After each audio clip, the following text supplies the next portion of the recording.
Steven Universe, 10 details you missed in the pilot. Before we start, I would like you to hit that red subscribe button so you never miss out on any of our videos.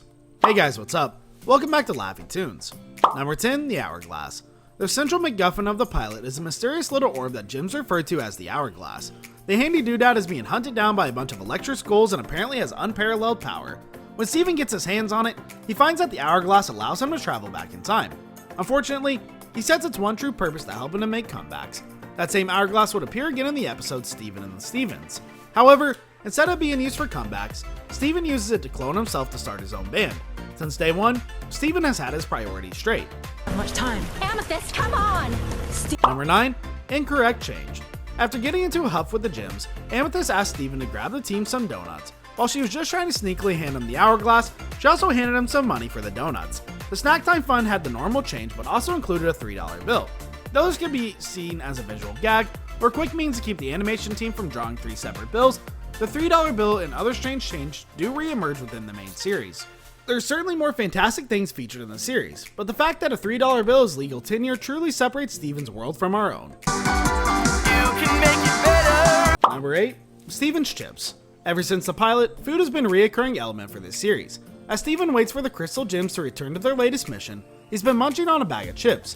The same bag of chips would later reappear with the main series, and Amethyst is even seen eating them within the episode Cat Fingers.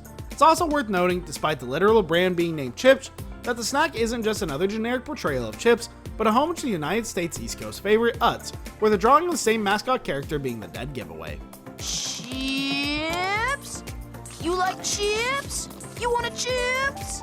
Number 7, continuity hair ore. Continuity is always going to be a hard thing for an overworked animation team. That goes doubly for a small team that's working on a pilot that might not even air.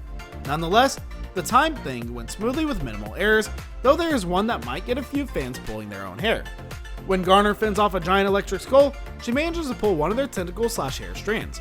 However, within the next shot that it appears, the same strand is still attached. Results have been amazing! I call it the Gem Human Excellence Mentorship.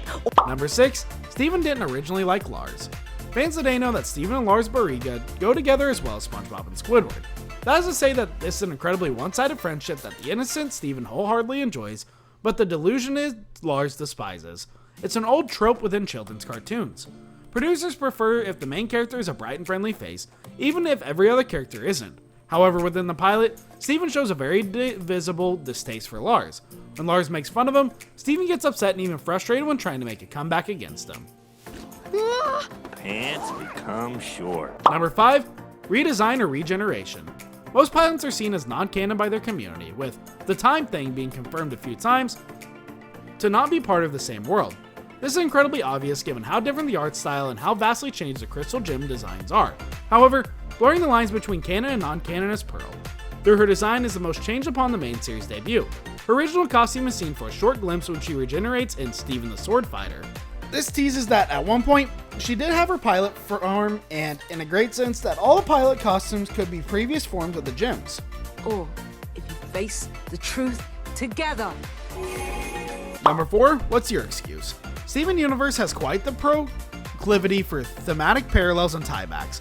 In The Time Thing, the line, "What's your excuse?" is used to literally save lives of the Crystal Gems when Steven uses to travel back in time.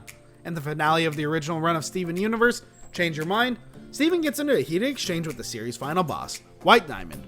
When their argument nears the peak, Steven looks to White Diamond and says, "I am a child, what's your excuse?"